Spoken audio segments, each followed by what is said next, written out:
So good morning, good afternoon, everyone. This is the 19th webinar in the MERLIN research project, the European Union research project on the restoration of wetlands and bogs.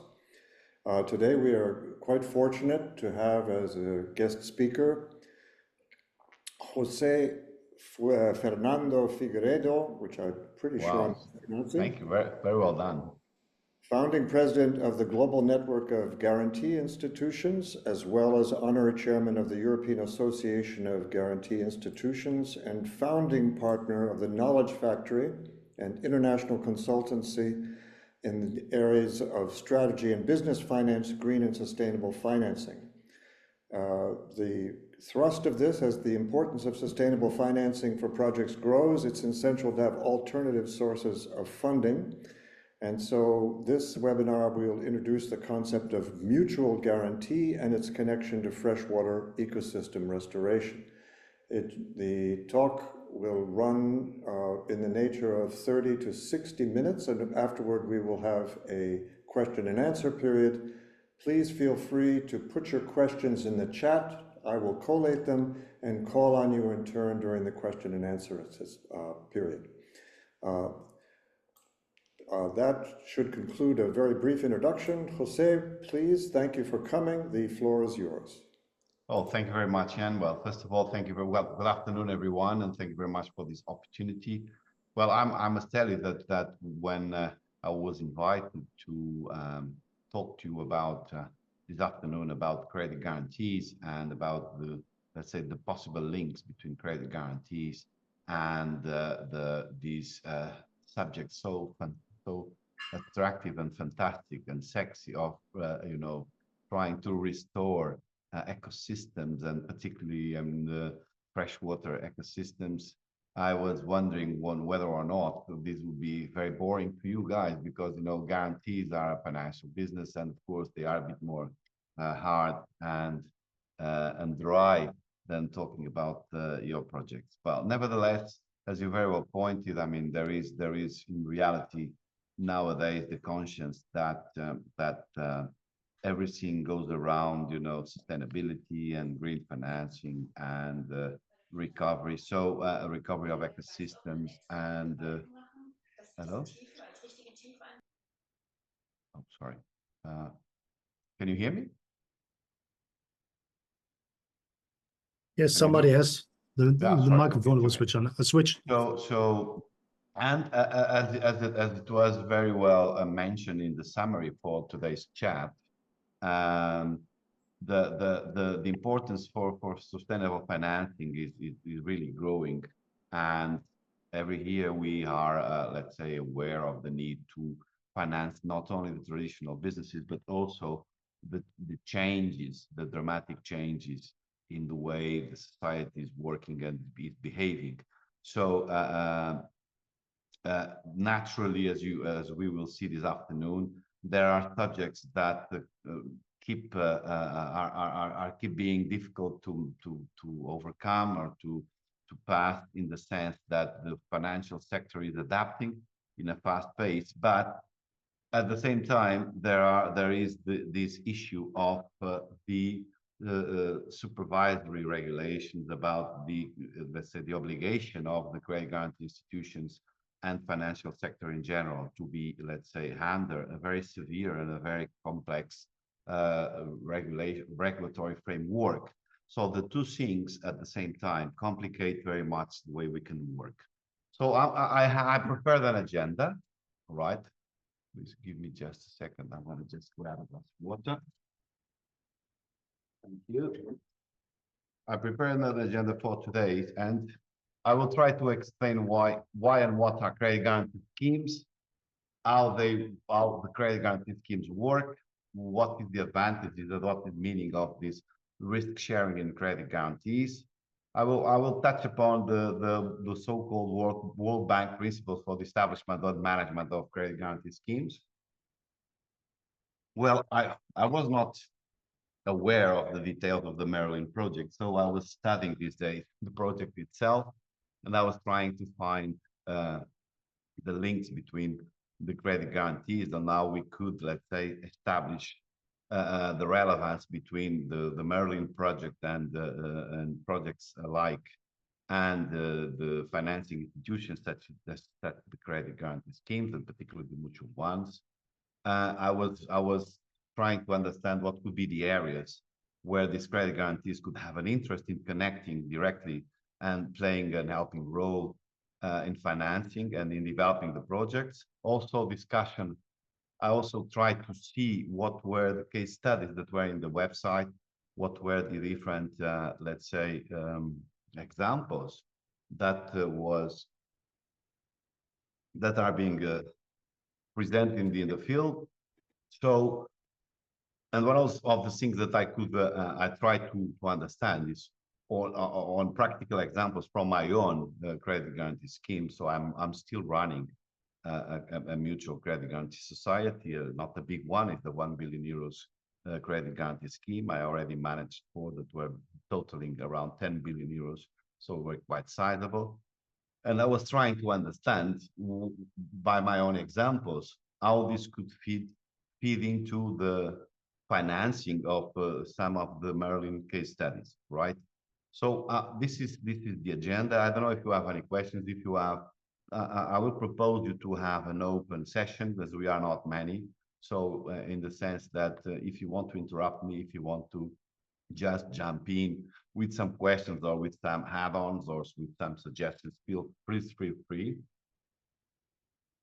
Because I'm still, I'm gonna start now by explaining you what is this credit guarantees and the reason why we have credit guarantees involved. So basically, the reason why we have credit guarantees is not a very complicated one, conceptually speaking. Basically, these credit guarantee schemes, and in particular the mutual ones, the mutual guarantee schemes are, let's say, a particular set of the overall of the credit guarantee schemes. And the reason why they exist is very much linked to the concept I explained there. So these are instruments that are aimed at helping SME getting better credit, better access to credit financing. And let's say we start from an evidence that is that small and medium-sized businesses and individual entrepreneurs, farmers, startuppers form the backbone of most of the world's economy. So this is a statement in the sense that this is statistically proved, it's very well known, and people know exactly what this means, because there are plenty of studies about the importance of small and medium-sized enterprises in the development of the economies in the world, of the regions, and particularly in the inland and in the less urban areas. They play an even more relevant role. So this is for the whole of the world, but this also in the particular case of Europe, the same. So actually, so I just give you here a figure. I mean, according to one of the recent UNCNAT studies, the MSMEs account for over 90% of the whole businesses in the world, 60 to 70% of employment, and around 50% of GDP. This is worldwide, because in certain continents or in particular countries, this is even more relevant. So, but despite this importance, the micro and small and medium-sized businesses face numerous impediments in accessing credit. So, being because they don't have enough collateral to present to the financiers, to the bankers, being because many of these small and particularly the very small units are extremely informal, so they don't have information, they don't have the capacity to discuss the credit with the banks, being because there is a problem of asymmetric information, in the sense that the banks don't have the same information as the managers. So, and as I said at the beginning of my chat, there is an increasing volume, and there are increasing and stringent loan requirements, in the sense that the central bankers and the regulators are putting more and more pressure in the financial companies in order to cope with several requirements, not only on the own capital, on the own funds, but on the capital adequacy ratios, on the risk they can take, on questions regarding the formality of the business credits, the credit business. So, and this of course creates additional barriers and increases the challenges for the small units to get access to credit financing, and this results normally into things, or they don't get credit at all, or they get credit in conditions that are not the best ones for their let's say for the assets they are managing, for the life cycle of their businesses, and normally this also creates them a problem. That is, even when they manage to get credit, they really don't get it in good conditions. And of course, like in almost all the areas of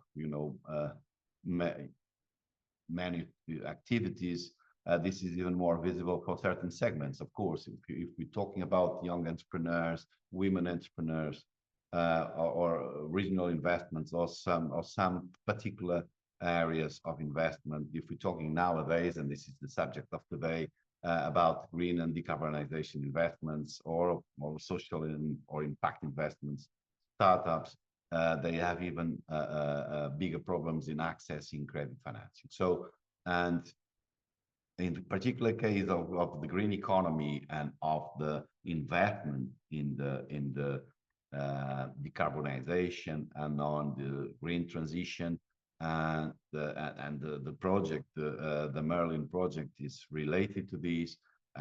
There is an additional issue that you know very well, probably better than me, is that many of these technologies that are brand new, many of them not yet experienced or not yet exploited enough to generate appropriate revenues. So the cost of investing in these technologies is high, and essentially the small and medium-sized businesses have not the possibility to invest immediately in this area. So this is another challenging problem. So due to these things, but because of this big impact of these credit guarantees, the UN actually designated in 2017 the June 27th of June as the MSMEs Day, and I just put it this year as a kind of reminder or a note, in the sense that it is relevant at the UN level to create awareness of these tremendous contributions that small businesses will have towards the achievement of the 2030 sustainable agenda, and this is because this is due to the fact that this credit guarantee, these small businesses in many jurisdictions in several parts of the world, and of course particularly in other continents, but they have a very, very, very relevant role, as I said at the beginning, not only in the employment but also and the economic added value creation, but also they are also heavy polluters in the sense that it's difficult to make them suddenly transform their activities into non-harming or cleaning ones or clean ones. So this is also an issue to take into consideration, and the reason why solutions to help financing not only the SMEs but these new activities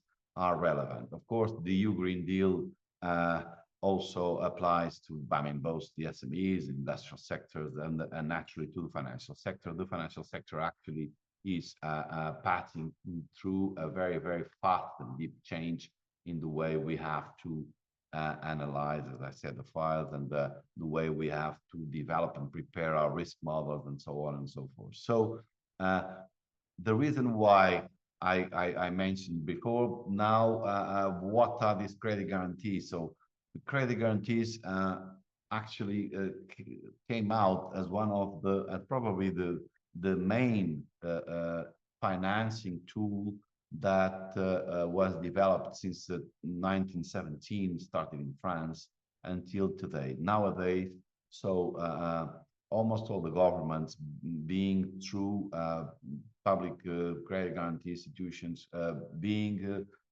by supporting through a counter guarantee or through an insurance or reinsurance, or through counter guarantee or co-guarantee programs, the private ones but all the governments, all the policymakers that are involved in industrial policy and economic policy and development use credit guarantees. So credit guarantees are actually, let's say, the widest in use tool to address this problem of the lack of access of credit financing to credit financing by the SMEs and the other sectors I mentioned. So being, special sectors, being startups, being, special segments of the entrepreneurial class.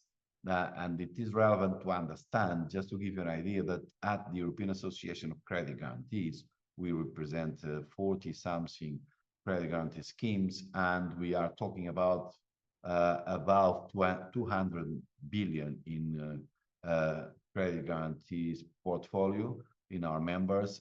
In Asia is even bigger, is like $400 billion. So in Europe, I was talking about 250, to be more precise, billion euros in outstanding guarantees. So this is really a massive financial tool. And what we do is very simple. I mean, the credit guarantee, being a mutual or not, what we do basically is that we mitigate the risk of default of the borrowers vis-a-vis the lenders. So we agree with the banks or with other financial institutions that lend money or that assume risks from the SMEs. We assume a portion of these risks. So basically, what we say is that to a borrower, to an SME that needs a loan to develop a project, to an investment, or to working capital, or to buy another company or whatever. So what we say to the bank is, okay, if we guarantee out of this 100,000 euros loan, if the borrower does not pay you, we guarantee 50%, 60%, 80%, and in certain circumstances, even more than that. So we really, by providing these partial guarantees, of course, we are helping the borrower because we exist. It's important to mention these, the credit guarantees and the mutual guarantees, they exist to help the borrowers, to help the SMEs getting access to credit financing. So we are not aimed at being let's say, a leverage tool to the banks. We end up being, but we are not, that's not our main purpose. Our main purpose is to help the SMEs, help the borrowers by, of course, providing de-risking or risk-sharing tool to the lenders, to the banks.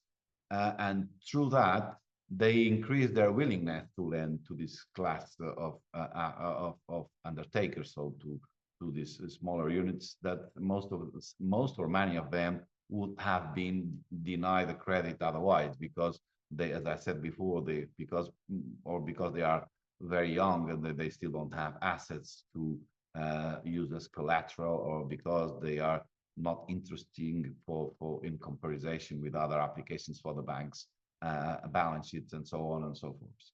So what we also mentioned, theoretically speaking, now when we teach this, when we write the books, like other colleagues write about other subjects, is that these credit guarantees induce a positive externality in the financial markets, because we, by provoking, let's say, the banks to lend money to these small units, to these special projects, to these difficult areas in terms of risk, we are obliging them to learn how to better serve these micro and small and medium-sized entities, and so they need to be better prepared. I mean, this is a result that otherwise would not be occurring. So it happens because due to the fact that we are telling them, okay, we give you guarantees, you need to lend money to these projects, to these entrepreneurs, to these special purposes. So one of the other particularities, and this is more for the mutual guarantee schemes, not so evident and not so common in the public ones, is the proximity of these credit guarantees with the small businesses and with the entrepreneurs. So the credit guarantee schemes are very close to the entrepreneurs. In the case of the mutuals, that are kind of financial cooperatives, where the beneficiaries, the entrepreneurs, have to have a small share. They know them well. They know the landscape. They know the way the companies work. They know their situation. So when an entrepreneur needs support, even if sometimes the numbers, the let's say by itself, were not the best ones in the world, these mutual credit guarantee schemes can have on some let's say sensitivity analysis, some qualitative approach, because we know the entrepreneurs and we know if they pay or not, if, what is their history, and so on and so forth. So, and one of the things that the mutuals also do very often is to provide capacitation and advisory advisory in financial matters. I mean, alongside with the main product that, of course, are the guarantees. So, in a nutshell, the credit guarantee schemes help filling a market gap because, as we say, regarding the MSMEs financing, because the financial market without this incentivation many times would not be serving this asset class with the appropriate volumes of funds and in the right conditions. So at the same time, because of most of them tend to be financially regulated, they can use the financial multiplicator, so the multiplier, and so they can have this strong effect, this strong multiplier effect in terms of the times that they can multiply the capital involved in terms of guarantees issued. So, and of course, the guarantees, as I said, they are a part of the credit. And if the guarantees are a part of the credit, this means that if we multiply the guarantee volume, we are because we're multiplying the volume of credit that is streamed to the economy, that is channeled to the economy. So, and this is even, as we will see a bit later, this is even bigger in this when we use or when we have the presence of what we call a public partial counter guarantee. So in Europe, for example, the most well-known, probably many of you know, are the counter guarantees or the co-guarantees that the European Investment Fund provides and then and makes available. Most of them are guarantees using EU funds, EU program funds. So like nowadays, the most known one is the InvestEU. So of course, and the EIF, or the IB group through the EIF, that is, as you know, the SME arm of the IB.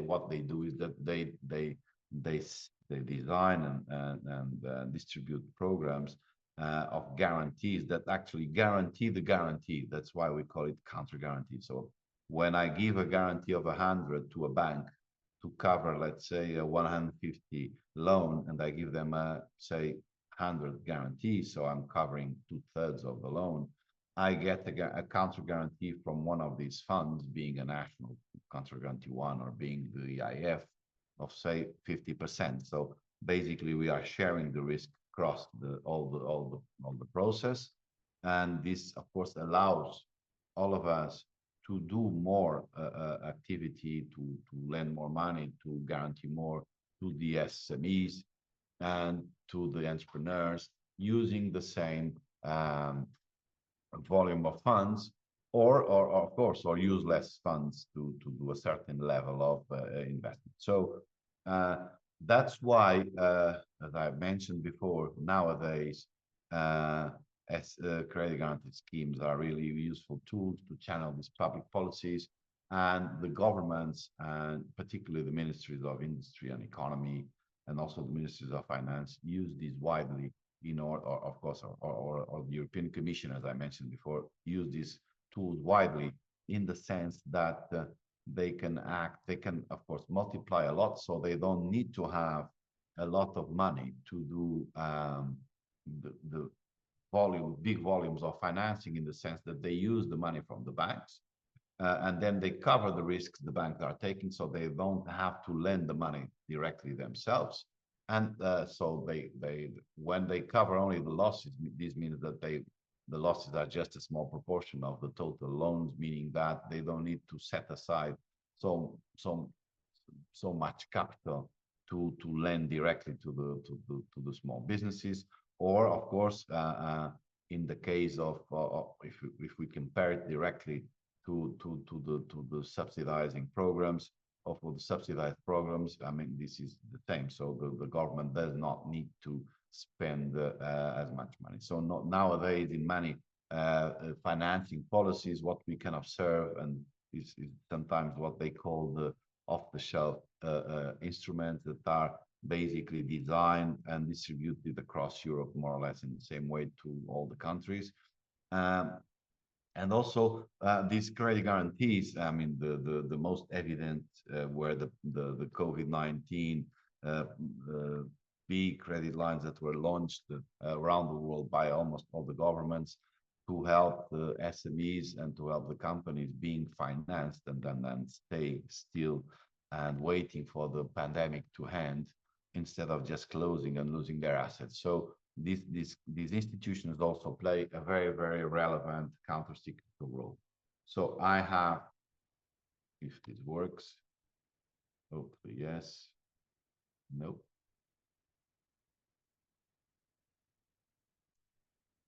Okay, so in a nutshell, this is the added value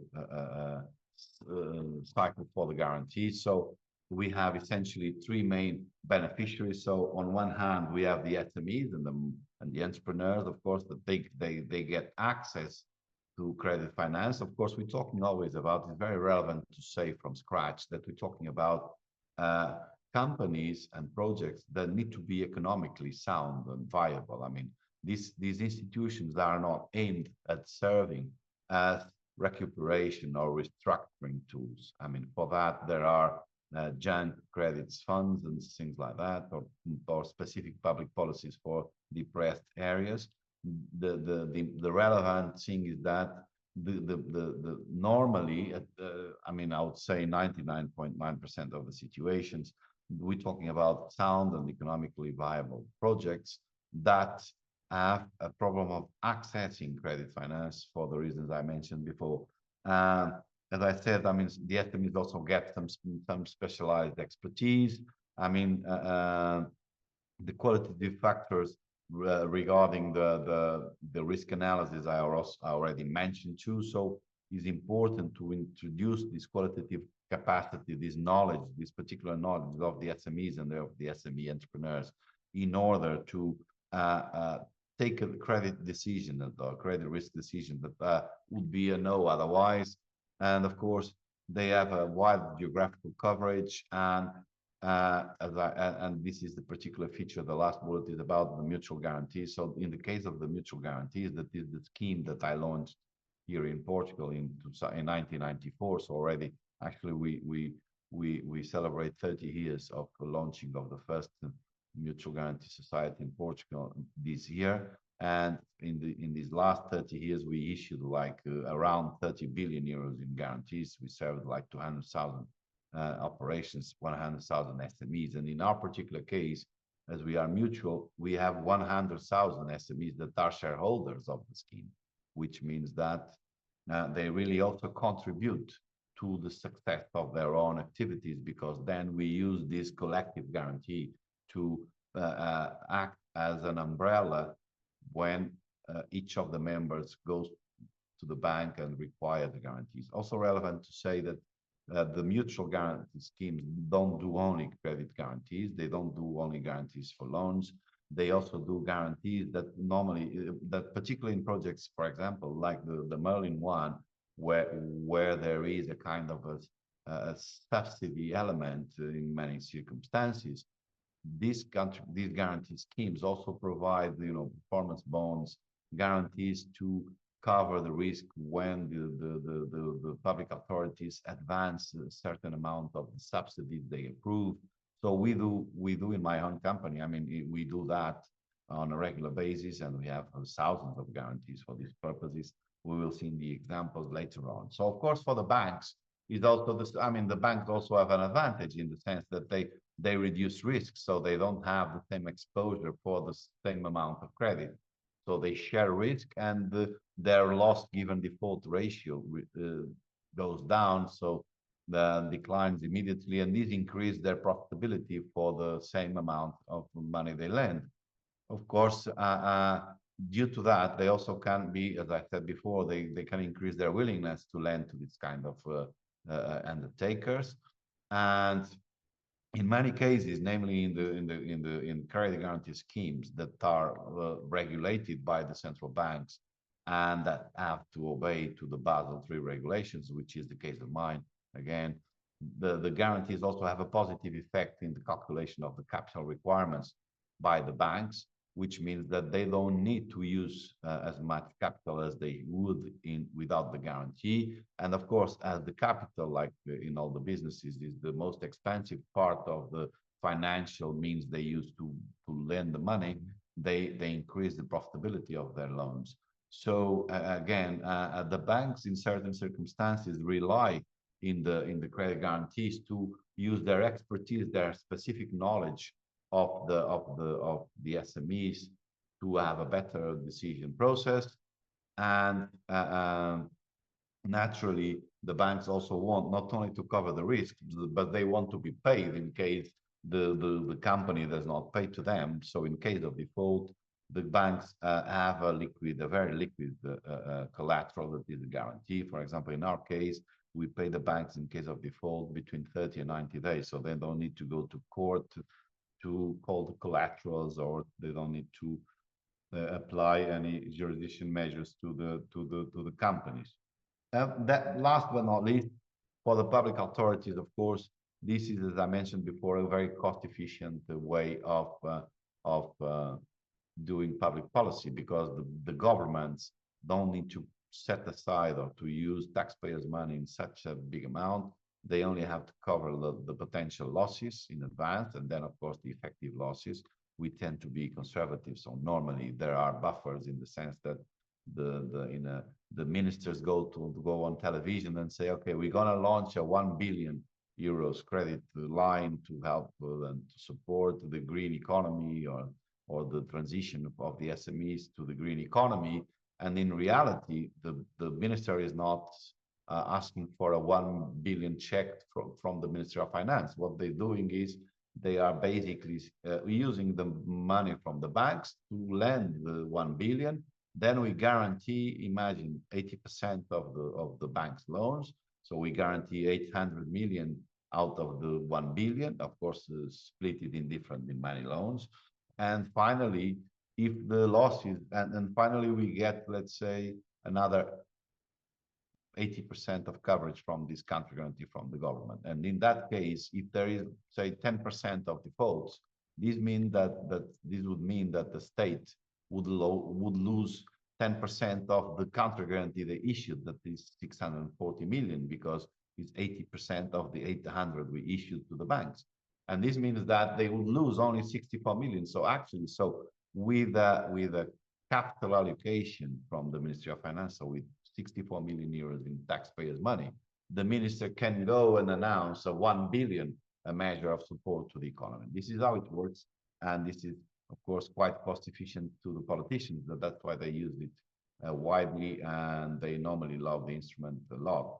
So this high leverage effect is really incredible. And in certain cases, when they cap the counter guarantee, so when they put a limit on the losses of the counter guarantee, for example, if they say, no matter what you lose, but we only pay you losses up to 5%. So in the example I was mentioning before, I was giving before, instead of losing 64 million, that would be the 10% of losses, as they cap the counter guarantee at 5%, this would mean that in reality they would only pay up to 32 million, because there was a cap in the losses. So the leverage effect would be much bigger. So it would be from 32 to 1 billion. So, and one of the things that is very relevant, and I have a slide on that just to mention it, is that currently there are a lot of impact studies that we've been doing for, many years now. The most advanced credit guarantees do these macroeconomic impact studies already for 20 years. And what we do is we measure through independent institutions. We try to measure the impact of these public policies and of the taxpayers' money that is involved in the schemes. and see whether or not the costs are outweighed by benefits. And I mean, I would say that in 99% of the cases of the studies, and there are plenty, that's the reality. So normally the effect of these credit guarantees is quite positive in terms of in macroeconomic terms. So of course, both directly in the economic additionality, like number of SMEs that were set, and the volumes of sales, the exports, the number of the jobs created or sustained, but also in indirect impacts, so like taxes generated, plus social security contributions, and so on and so forth. One of the things that I mentioned, that is the last bullet point there, is that in downturns and in case of in situations of stress situations, being due to the COVID, for instance, or due to a financial crisis, the counter guarantees, then this logic that I was mentioning to you, functions very well, because we're talking about institutions that use relatively small money to have a big impact. So just to give you an idea, in Europe, during the COVID, there were hundreds of billions of guarantee programs. In US, like 900 billion, and in the Asia, more than a trillion. So all the countries together. So this is also a relevant note, I would like to say. So this is just an example of on how what I was mentioning before, on how the European Commission calculated the multiplier effect of their investment in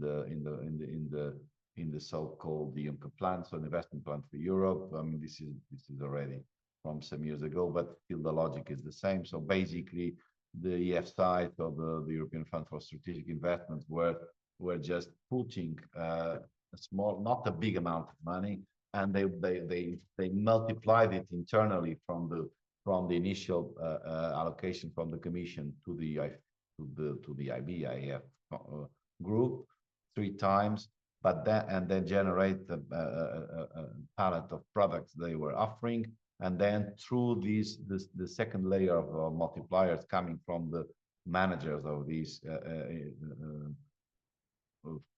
financial products on the ground itself, being banks or credit guarantees, or rather they managed to multiply it again. So they end up announcing 1 to 15 multipliers. So per each euro that the Commission was putting in this instrument, they were expecting at the beginning like 15 times investment. I can tell you that in some countries the multiplier was less, but in others was actually much bigger, like 34 times in Spain and things like that. So this is just an example, and this is also a note on an example on some impact studies that the members of the European Association of Credit Guarantees have been doing. So I just I'm sorry, but the macroeconomic cost benefits relation of 1 to 17 is for the German guarantee banks network. So the logo disappeared from the slide. I didn't notice. Sorry for that. Then, for example, another example comes from BP France. So they did an impact on the effect of the guarantees, or on the startup guarantees. So after 3 years of the launching of the company, and they concluded that the ones that were guaranteed have an higher survival rate, so 55% more, and they're generated more 20%, or almost, roughly speaking, almost 20% of employment. And in the study made by the Iberaval, one of the 2 biggest mutual credit guarantee societies in Spain, the Sociedad de Garantía Recíproca, they also analyzed the group that was using the guarantees against the control group, the traditional statistic technique. And as you can see from the example, the results, both in the reduction or increasing financial debt, the increase in the assets, the increase in the employment, even on sales, were quite impressive. So I would say that the why and what are these credit guarantees? This was the idea, and how, just a brief note on how they work. So in reality, in the world, there are a lot of credit guarantee schemes. They have different legal structures. They have different organizational structures. They are also owned by different structures. I mean, some can be fully owned state, which is the majority in number, and non-supervised by the regulator. Others are fully private, just a few. Others are private-public partnerships, which is the majority of the mutuals. They are majority held by SMEs and by private entities, but they still have a small stake from the state. As for the supervision, so they can be regulated and supervised by the financial regulators, meaning central bank or the financial markets regulator. But others, namely the public ones, sometimes are just they just have an oversight coming from the Ministry of Finance, of the Economy. It varies a lot. In Europe, I must say that the private-public partnerships, so the mutual ones and the credit guarantee banks that are kind of mutual too. So as I mentioned, the ones where the beneficiary SMEs are participating in the capital. In Europe is the continent where these mutual credit guarantees are, let's say, more prevalent in comparison with the other models. Although even in Europe, in number, the public ones outweigh the private-public partnerships or the private credit guarantee societies. So the guarantees normally can be of two types. So they can be individual guarantees in the sense that we receive an application, the bank receives an application for a loan and comes to the guarantee company to ask for a partial coverage of this loan. So in case of default, the credit guarantee pays them. So, but other technique is, instead of that, is to use the portfolio approach. For example, the IF is the approach that the European Investment Fund uses is the portfolio approach, in the sense that the guarantees are not decided by the credit guarantee institution one by one, but they just give an umbrella coverage to the bank under certain conditions, of course, and then the bank analyzes the risks of the loans and decides whether or not it includes this loan in the portfolio. Well, in certain circumstances, the bank is obliged to include all the loans that verify those characteristics into the portfolio, exactly to avoid, both, adverse selection and sometimes moral hazard. But this is more the case to avoid adverse selection, just to avoid the bank to put all the bad ones under the guarantee basket, and the good ones that they don't need, they would not put them there. So that in this case is that normally the umbrella agreements for the portfolio guarantees have clauses that oblige the banks to do it, at least in certain jurisdictions. So I mean, both of these models have pros and cons, in the sense that if we analyze individual guarantees, we may have a deeper capacity to understand the risks. We normally know better the entrepreneur and the company. We talk to them, so the analysis is more accurate, but is naturally lengthier in the sense that that takes more time. We need a model to analyze guarantees and so on and so forth. In the case of the portfolio, the process is linear, of course, it's faster and more efficient, but the effectiveness is arguable. So because it is really faster and less expensive, because the bank analyzes and puts the guarantee there is no double analysis, but on the other hand, is more subject to this adverse selection, moral hazard, and of course, certain lack of effectiveness. And sometimes, of course, the default rates are higher. So the guarantees have also two modalities. The ones, for example, like my company, I have both individual and portfolio guarantees.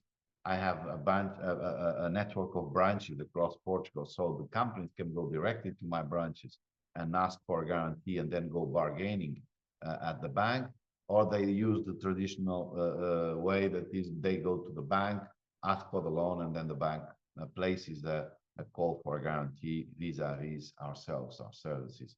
So one way or the other are possible. Again, the portfolio ones are normally indirect. I mean, they don't go to the credit guarantee to ask for a decision because the portfolio is there. But for the individual ones, the entrance door can be both ways. And normally, the majority of the cases, the entrance door are the banks.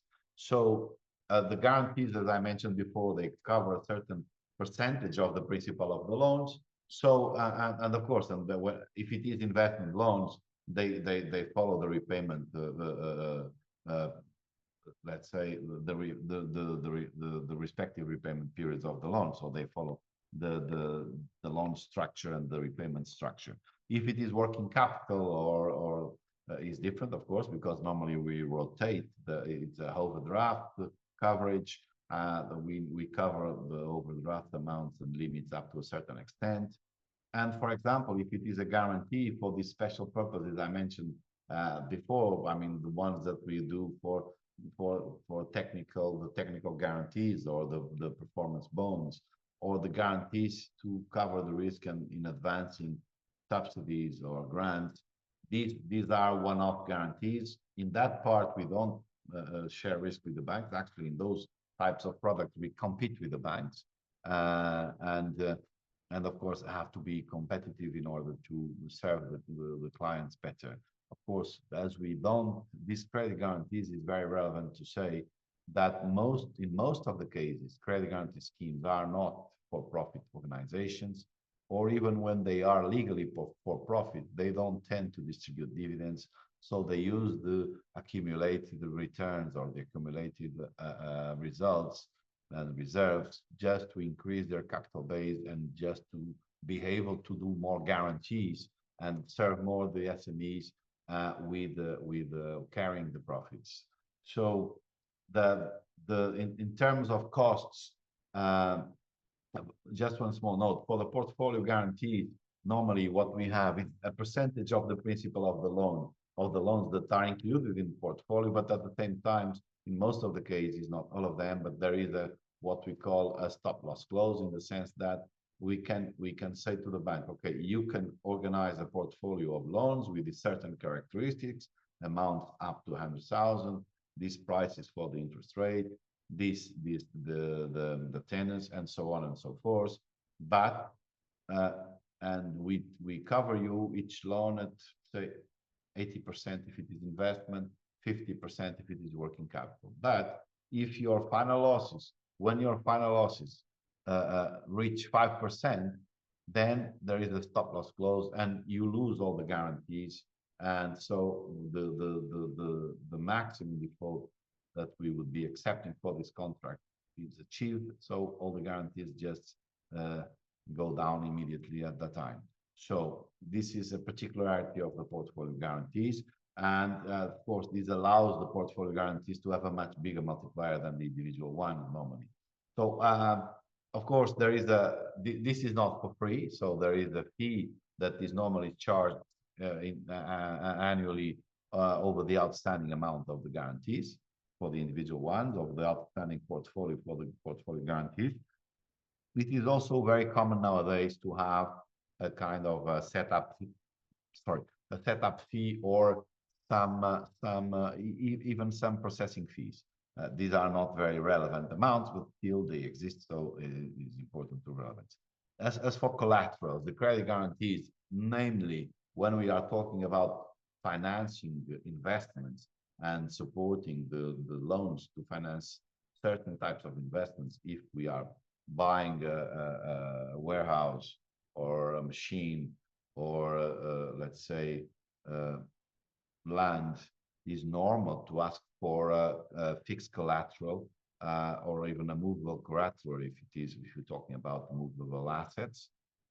In other situations, there is no requirement for collaterals.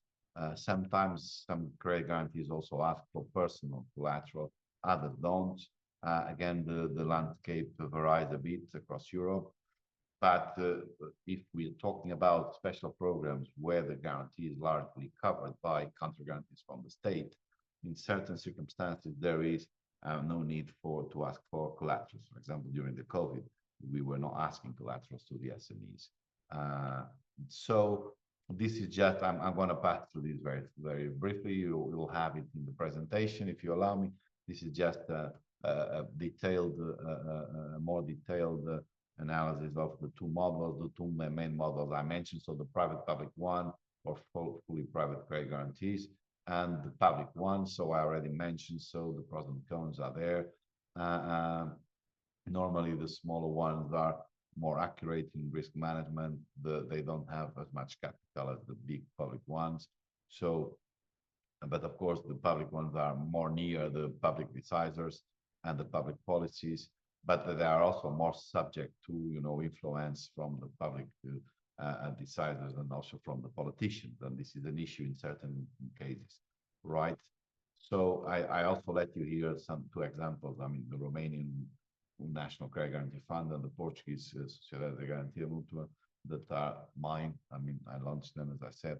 So just if you have curiosity to go through the characteristics of it. So in terms of the circuit, I already mentioned it. So I mean, this is just if you want to spend some time reading how this works in terms of application procedures and how the schematic of the, in this case, of the German guarantee banks. And as I mentioned there is a note. So for the portfolio, the scheme does not work like in the two main, like in the yellow or in the brown examples, because in the portfolio, as I said, the banks decide alone the whether or not they approve the loan, and the guarantee is automatically considered if they put the loan in the portfolio, right? So the one of the issues I already touched upon, so I'll be very brief here, is about this risk sharing. So as I said, the risk sharing is very relevant, and this mechanism is essentially a risk sharing mechanism. So this permits the banks, as I said, to increase their exposure for the same level of own funds, or use less funds to a certain level of exposure.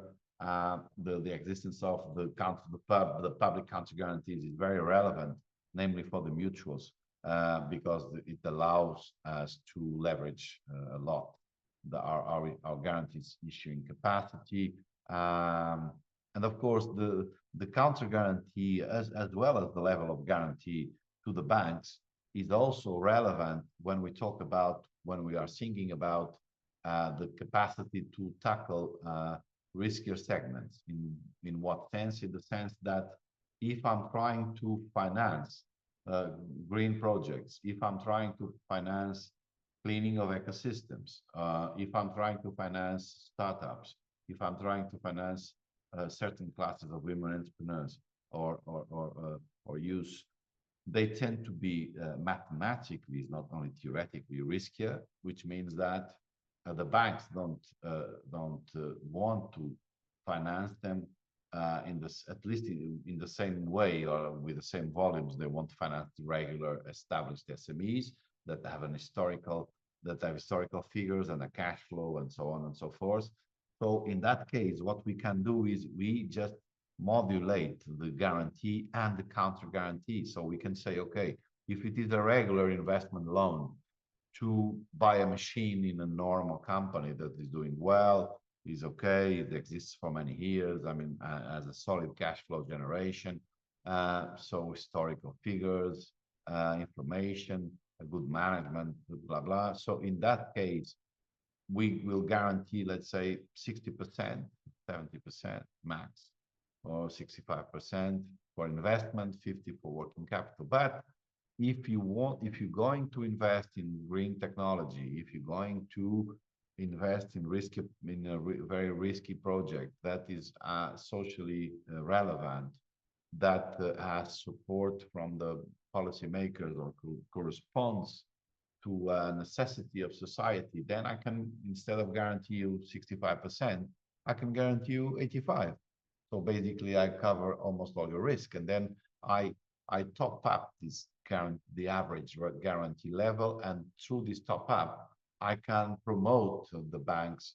I can increase the willingness of the banks to do it. So this is very typical in the riskier segments, and this is a very relevant tool. So, and at the same time, the state will tell me that they will increase the counter guarantee to my increased guarantee. So in the sense, because this corresponds to a public policy objective, right?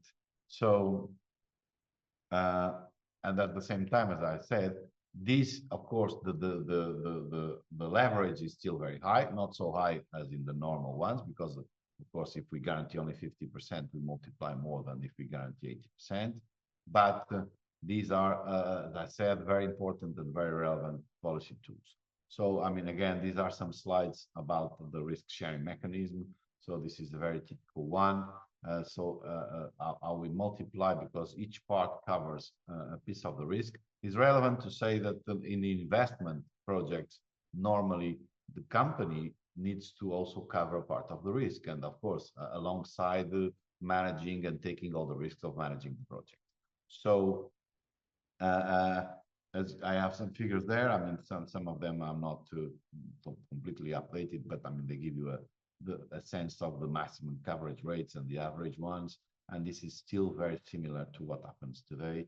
In the COVID, these coverage rates went up, both individual and the average, but now they are basically, coming down and landing into the whole traditional, on the average traditional rates. So the second part of this is an example of how the German guarantee banks split the risk between the different intervention between the different entities that intervene in the process. As you can see, in the end, each of the part that's the right column. In the end, each of the parts takes a smaller portion of the risk of the loan, and of course this allows them to leverage. So, I mean, conscient of this, the need of having these credit guarantees. Just a brief note: the World Bank launched a set of principles in 2015 just to establish and manage these credit guarantees. Recently, they introduced in 2022 an additional set of guidelines regarding the integration of climate change mitigation and adaptation for these credit guarantee schemes. So, I mean, these are available. They basically focus in four main areas. So the legal and regulatory frameworks and capital structures. So, and then in corporate governance and management and risk management. The other one, of course, then in the operational frameworks and recovery processes. And finally, on the, information monitoring and evaluation. This is used worldwide. Of course, the companies of credit guarantee that are already established don't use it that much, but because they're already there. But it's the kind of our main guide worldwide when we establish a certain credit guarantee scheme. When I go around the different continents, I use these as let's say my main table. So then, as I told you at the beginning, just a couple of minutes. So I try to understand why a project such as MERLIN could be relevant to financing institutions such as my credit guarantee scheme that is called AgroGarant, just as an example. And of course, I mean, the reason is very obvious. I mean, there is a big challenge regarding climate change. I mean, at the same time, we are all aware that there is a business opportunity coming from this new economic model. I mean, we will need to adapt to these, but so we can take some advantages while improving our planet. So we also have, of course, the EU climate law and the Green Deal and all the package of regulations and legislation that was published, and the objectives and the goals that we need to fulfill. And of course, the goals are to be adopted, and we all need to be there. So we all will have to fulfill with the requirements, and we all have to accomplish with the goals. And the financial sector actually was called to adapt itself in an even faster pace than the other economic sectors. So and naturally, considering the relevance of this transition from gray to clean or to non-harming investments,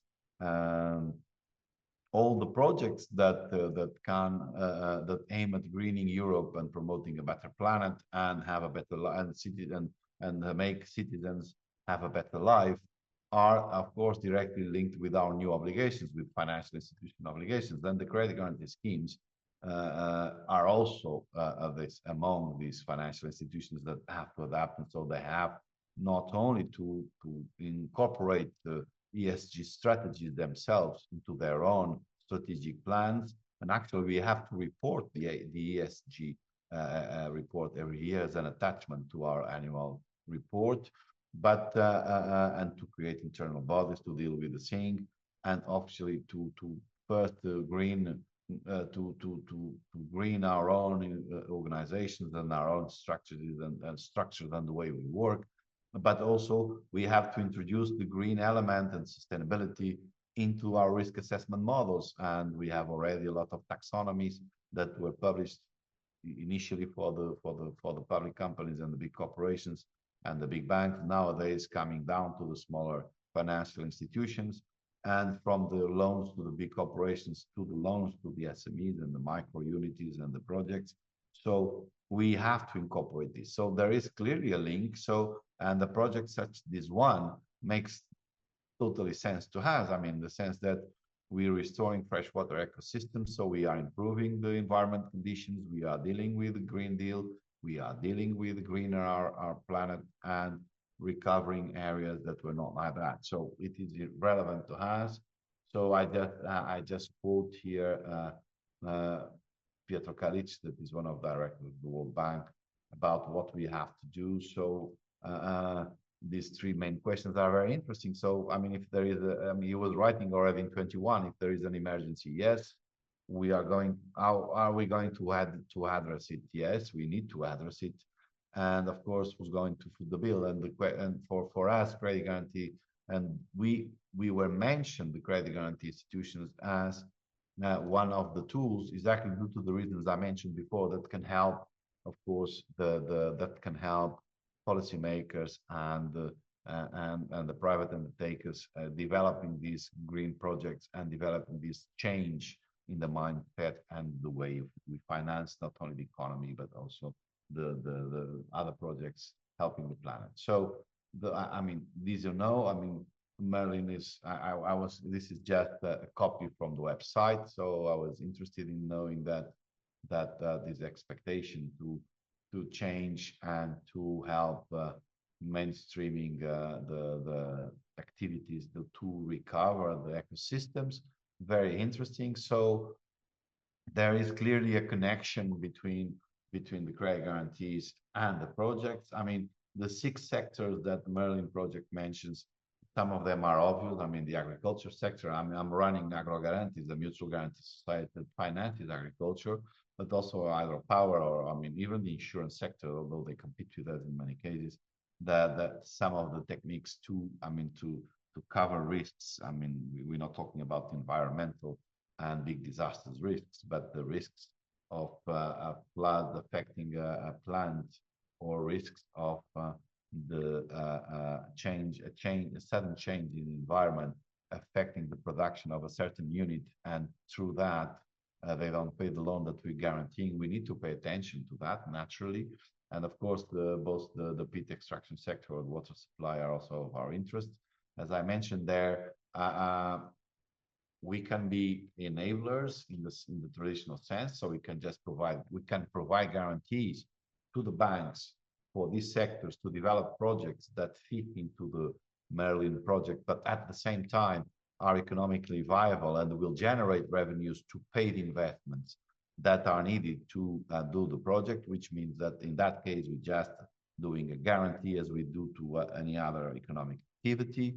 We can also, as I mentioned before, help these projects, namely even some of the public ones that can prove to be, I mean, that can prove to have resources to be finalized, but need advanced guarantees to receive partial part of the subsidy in advance, or to have performance guarantees that just to guarantee that they will finish the project and they will conclude it, and they will not have to return the subsidies or the grants.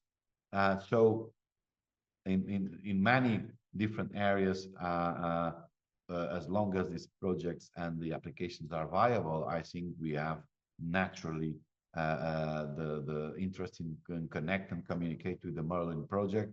And of course, I mean, we are still these green policies are still nascent. I mean, even ourselves, we are adapting and we are learning. But I'm absolutely sure that we will be a boost. We will be a boosting instrument to bridging this gap and making financing of this transformative restoration.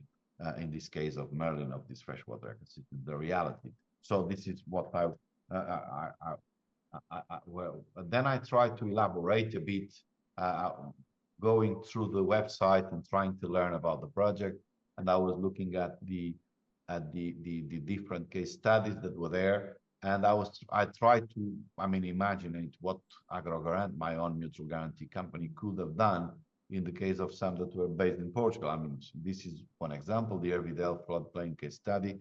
So basically, they had to they are repair and rehabilitation. So and they had an habitat enhancement as one of as another restoration vector. So they had to install shelter boxes, bath, and sowing flowers, installing hotels for pollinator insects. So this means that they have they will restore the habitat, but at the same time they will have to maintain it. And some of the agricultures around, because they have olive oil producers, they have just breeders and stuff. So they have to deliver guarantees first to pay the projects and to anticipate the subsidies, as I mentioned before. We can study and deliver one of these guarantees in case of approval. We can also provide a performing guarantee, so good execution to support the subsidy payments in the project. We could, of course, deliver a normal guarantee for investment to the farmers involved in the project. So they want to acquire equipment to assure that the waters from their agri activities do not pollute the riparian again. I mean, because otherwise this rehabilitation would not last long. Of course, in this particular case, I think we will AgroGarant, because I know well, I'm the chairman of the company, so we would also be capable to support some capacitation of activities. For example, teaching them about the non-use of chemicals or pesticides in the crops to avoid repolluting what the riparians that were rehabilitated, or I mean. And last but not least, in some of these cases, of course, we also have our own social responsibility activities, and we can also be supportive. This is one of the cases I analyzed. The other one is this Kvorning case study in Denmark, more or less the same approach. So in this case, the restoration is to create a passage for cattle.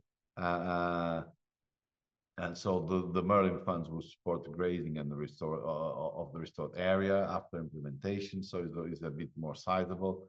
But as you see, they have 40 landowners, and of course these 40 landowners will have to do two things. They will have to pay the investment. Well, they should. They will benefit from this passage on one hand, but on the other hand, they will have to move lands because they will have to move from one place to the other, because some of the lands will be re-wetted. So, and of course, they will have to buy land or some form of exchange. So we can provide again guarantees for these public authorities for the same as before, advance payments, execution of the project. But we can also provide guarantees to farmers involved to invest in in acquiring new plots of land to substitute the lowlands that they are being re-wetted. And again, of course, I mean the guarantee company there can also eventually look at the project from a more social responsibility perspective and also invest in the project. So I mean, this was what I wanted to mention to you about the connection of the MERLIN with these credit guarantees. And now I think this could be activities that can be that work together. And now I'm just finishing just a couple of examples of these are real examples. Of course, I had to delete the names of the companies for data protection purposes. these examples are real. So this is a case of a company that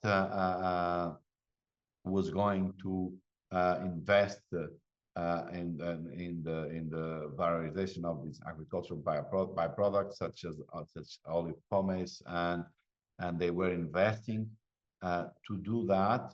And so this was considered to be a green investment under the Circular Economy Directive. So what we managed was to guarantee the 950,000 euros loan they asked to the bank. The loan was for 78 months, and we were guaranteeing, as you can see, 760,000 of the 950, which means that in case of the company does not pay to the bank, we would be called to pay a quite big proportion of the loan. So this is how it works. And actually, it went very well. The project is doing extremely well, and they are actually using the water. And this was quite a very interesting project that you can see can fit also in the type. I mean, it's not exactly the same, but can fit in the type of green projects that we were talking. So another two, I mean, the first one is also a large one. So it was 1 million euros loan to build a WLTP, so wastewater treatment plant. And the loan was done with a 57% guarantee from our side. And we also helped actually in this case it is not mentioned here, but in the guarantee for the subsidy they also got from the Portuguese Portuguese National Development Rural Plan. And actually again, so this was an investment to neutralize aiming at neutralizing the toxic influence, and so it was also relevant for the soil and from the groundwater. So they really managed to increase the capacity not to pollute the groundwaters and also the soil directly. The other one, just to give you a perspective of completely different projects, the other one is a small one from an individual farmer that actually was building a pond, small thing, and basically the investment was 236,000 euros, and they needed a technical guarantee to give to the authorities, and we also managed to do that. So I think I passed my time by say 10 minutes. I'm sorry for that, but I mean this is just a workflow of a project I'm designing to the World Bank in a particular country. I cannot mention it, but this is to give you nowadays what we do is basically the same scheme as I showed you at the beginning. So companies need a loan, they go to the bank. The bank nowadays have a green web platform that does a kind of a self-assessment. So there is an assessment done by the bank or by the company about their level of, let's say, their green level, as we call it. They have several items and parameters. And if the assessment is negative, the file does not move. If the assessment, the green assessment is positive, then it enters the normal, bank loan analysis process. So then the bank analyzes the credit risks and so on and so forth. Of course, if it is negative, then the proposal is declined. If it is positive, we have two options. If it is the portfolio guarantee, then enters the loan agreement, and there is not analysis from the Credit Guarantee Society. If it is not a portfolio, means that it is an individual guarantee, goes to the regular internal credit analysis from the Credit Guarantee Scheme, and then if positive, the guarantee scheme informs the bank and the guarantee is issued. This is all nowadays, of course, all these things are through portals and are automatic systems. If the credit guarantee says no to the guarantee because the risk is not acceptable, like if it was the bank, it is declined and the process does not move forward. So and of course, we have an agreement in this case with the banks and certain consultants to assess the evolution of the projects in the sense that to check on whether or not the milestones and the goals regarding the green part of the loan are being not only executed but also properly achieved, right? So, sir, this is what I wanted to tell you about credit guarantees and the link with Merlin and I mean this subject of environmental sustainability and the collaborative efforts for a greener future between these credit guarantees and in particular the mutual ones and the projects like Merlin. I hope I was capable enough to give you an overview of what we do and how we can link these things together because it's relevant and important for the future of all of us. And now, of course, thank you very much and open for discussion and questions. Thank you very much, Jose, for an extremely comprehensive overview. I regret that we have run out of time. So I would like to remind everyone that we do have, first of all, the slides are available for review and the entire webinar has been recorded. All right. So that you can review that. 10 minutes, right? For 1 hour 30. Well, unfortunately, the person who raised the question has left. Okay, all right. So I'm really kind of stuck, though he voiced. But if I may have it, maybe I can try to answer it, and at least it is recorded. It is recorded, and when the person sees the video, maybe I can meanwhile help. The person just a suggestion. I'm sorry. Paulo Andres, and he had 3 questions, and I will send them to you separately in an email, but I will say them now. One is, many people say wrongly that mutual guarantees are only present in 2 or 3 European countries. Can you clarify? That's the first one. The second one is, what is the role of the EIB, EIF in mutual guarantee schemes? And the third one is, can restoration projects apply directly to the EIF? So those are the 3 questions. Well, the first 2 are easy. The third one, I think I need to elaborate a bit more. The first one is that is not true. I mean, there are credit guarantees, as I mentioned. Only the European Association of Credit Guarantee Institutions has 46 members from almost 40 countries. Some countries have more than one scheme. But yes, we have credit guarantees all over Europe and actually all over the world. I mean, as I said, this is the wider and widest used